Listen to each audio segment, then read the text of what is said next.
All right, welcome back to this week's Walk and Talk then, and this is my third attempt to make today's video, so third time lucky. We've got some crazy stuff to talk about, just pure insanity that is developing around the world right now.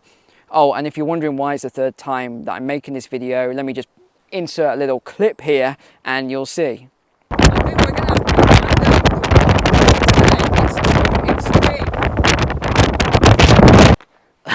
That was absolutely brutal. Not only has it destroyed me, but now it's been about 6 hours since breakfast, so I need to get this video done.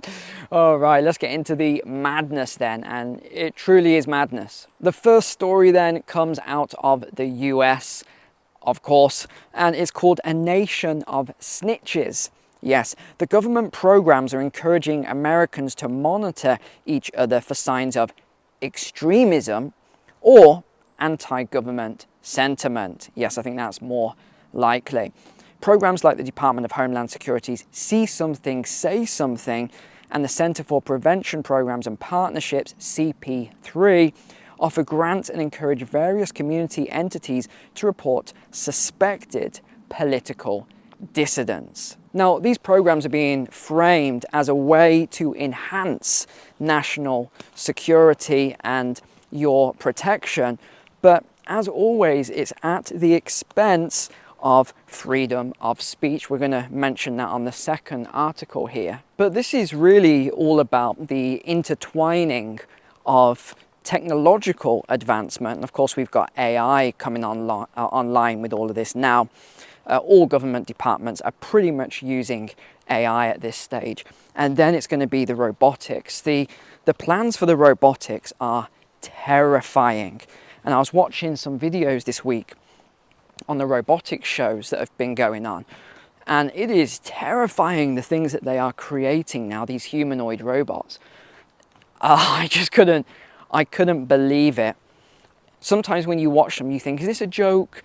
Is someone, because you know, there's been these videos, a couple that I've fallen for before, where it's like this robot doing all this crazy stuff, and someone said, oh yeah, Atlas has improved 10x since last year and whatever else. And although I was a little bit skeptical, the video looked so real that I did believe it for all of about 5 minutes. So they've done all these surveys at the moment then with citizens, apparently. I mean, they probably took 100 citizens from some school in California or whatever and asked them, and that's how they got the survey results.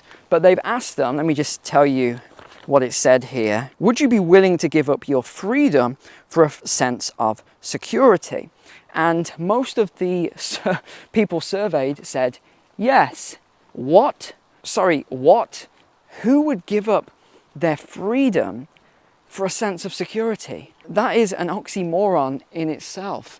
I am absolutely, well, I'm not amazed because we know what's going on now with all these programs and everything else that's going on. It amazes me that people would answer yes to that on a survey. And that brings me on to the second point then, which is this crackdown on freedom of speech. And I alluded to this earlier on the live stream, so let me tell you who this is. This is Jacinda Ardern, no surprise, former New Zealand PM.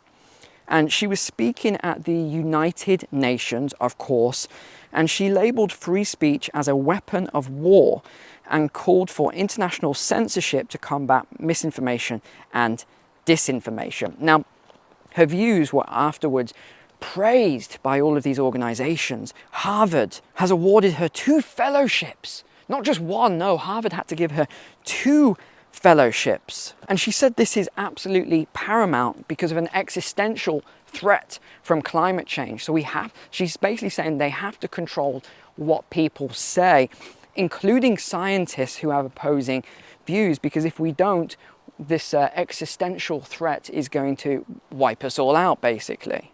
Yeah, okay. She's also saying that freedom of speech is not a fundamental human right. And that's probably taken out of context a little bit. She did say more to that, but that's what everyone's saying, you know.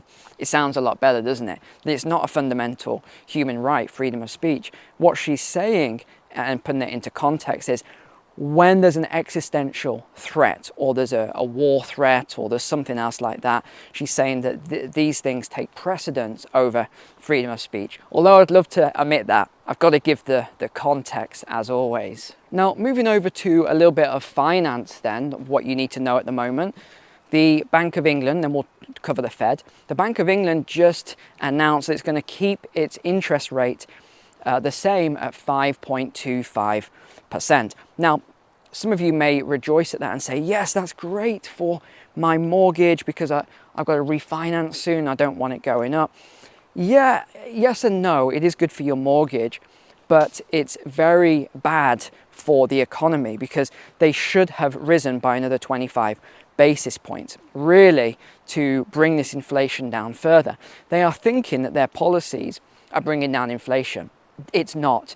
The inflation came down as a result of energy prices, predominantly the oil price, and that's what's fed into the inflation decrease. But if you just wait now, give it a couple of months, again, I can't be 100% certain, so don't take this as gospel, but I would say you give it a couple of months, maybe 3 months, and you'll see what happens with inflation because of this new higher oil price. They're also planning to do quantitative tightening, which many of you will know is money destruction, so liquidity destruction. So this is also not positive for the stock market. It's not positive for other asset prices because when you destroy currency and you destroy liquidity, this results in asset prices falling. Although the US is sort of the exception to the rule at the moment with this because their QT program hasn't really resulted in that, which it should have done. Although give it a little bit of time and we may still see that in Q1 of 2024. Now, the Fed has also kept rates at a range of 5.25 to 5.5%. And I think this surprised a lot of investors and funds because they seem to be upset with how the Fed is handling this and not lowering rates. But they don't seem to realize that if the Fed lowers rates now, yes, it's going to stimulate the economy, but it'll also stimulate inflation all over again. And they already had to U-turn on their quantitative tightening program when they bailed out the bank. So a lot of that new creation, 400 billion or whatever it was, that's been destroyed already since March time. So you're going to see more tightening, you're going to see more destruction, and you're going to see lower asset prices as a result of that. Or at least that's what should happen in a normal, non-zombie economy. But remember, it's really the bond prices that dictate the economy. And they're still inverted at the moment. Your 2-year, your 10-year, the treasuries are not looking good. They are not looking good at all. I don't want to make any sort of alarmist claims at this stage, but this could result in some pretty bad things ahead if they keep going the way they're going. And over in the UK again then, the British banks are actually trying to put a lot of pressure on the Bank of England to lower or at least loosen the credit standards because it's been increased to 6% holdings now. And this is the funny thing, the banks loved it when they didn't have to have very tight monetary policy because they could make as much profit as they wanted with almost no risk really. But now that we've got all of the tightening cycle, they're being told to hold more reserves, they're being told to be more cautious. They don't like this because they can't make as much profit. Over to UK housing then. I think I'm going to grab a seat here a second. Honestly, that storm, I don't know if you've ever walked for, what was it, about 30 minutes trying to go through that storm today. I don't know if you've ever done that before, but I forgot how much it absolutely destroys you. My energy is just collapsed right now. I think I need a nap. Gosh, okay, the UK faces a severe housing shortage with political disagreements hampering progress. A recent proposal to build 100,000 new homes by 2030 was blocked by opposition, even though it fell short of the government's original target of 300,000 homes per year. That is a lot of homes to build. Exactly where they're going to be built is another question. Now, another thing I find interesting about this is this increase, or should I say dramatic, I'm going to quote the word here, increase to the population expected by 2030. Well, hold on. Think about this logically. Western families are having less children. So where exactly is this explosion in the population coming from? That's the question I want you to think about at the moment, because it's not from people having babies. Let's just throw that one out there. Okay, next story then is about Poland. Isn't it interesting that when I talk about what's happened with Poland and arming themselves and, and everything around Ukraine, people flip. They go absolutely mental. They flip when I say, oh, this is going to happen next, that's going to happen, and etc., etc. But then 2 weeks later, the BBC publishes pretty much what I said, so this big U-turn, and now everyone's saying, oh, yes, look, and they're in agreement. This really is a clown world that we live in now. So let me tell you, well, what I told you 2 weeks ago, but here it comes. Poland has announced that it's going to cease arming Ukraine to focus on its own defense. Yeah, and we talked about this before with the League of Nations, and I gave you that example. It's easy, so easy to offer support and offer weapons and offer all of these things when you haven't really got there's still risk. Okay, don't get me wrong, there's still risk. But it's not as if the risk was to the extreme at that point. But now that the risk is getting more concerning and citizens are also getting concerned about everything, well, the Polish PM has done a complete U-turn here. And it's not just about weapons and stuff like that, it's also about grain. So Polish farmers were complaining that the grain that was flooding into the country from Ukraine is sending them basically bankrupt. So this is what a lot of this argument is over. There's also other things. I'm not going to even mention these things. People will start flipping out if I read out what is printed here. But in essence, Poland's now saying that it can't take the risk of getting too heavily involved, and now they want to focus on their own defense. Exactly what we talked about, 2 or 3 weeks ago. Another weird one at the moment then is this India and Canada disagreement. India has suspended new visas for Canadians after Trudeau accused India of involvement in someone's murder. The Indian PM is calling Trudeau basically an idiot. Let's just throw that out there, saying that this is jeopardizing trade, negotiations, all sorts of other agreements over one man who he claims was not murdered. Who knows what is true with that whole situation? But the next one then, let's go on to the more interesting, wacky stories. Well, Elon Musk's Neuralink has now been approved for human trials. The first 6-year study is about to begin, and they're going to be implanting these Neuralinks into people with paralysis to help them to be able to walk again. Well, even though I'm not a big fan of this whole brain implants and chips and everything like that, I'm really not a fan of it at all. I just don't think it's natural to be doing this weird stuff. If it's going to make blind people see and people with paralysis walk again and stuff like that, I'm really not that much against that aspect of it.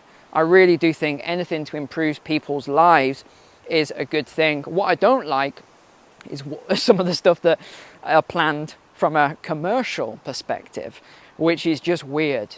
It's really weird from a commercial perspective, helping people to write a letter or write an email with their mind rather than with voice to text or with their fingers. And I mean, yeah, I guess it will improve efficiency, but I won't be signing up for one personally, but I think it's good for those people. Okay, next wacky story then. Wi-Fi can see you. This broke a while ago now, but it's now coming up in the forefront because of all these new privacy laws and everything like that. So again, whistleblowers, etc., they're saying that the government and military and police forces, etc., all these different organizations have been spying on people via their Wi-Fi. So the Wi-Fi sends out these signals. They can detect where you are in the house and by your shape and all this other stuff.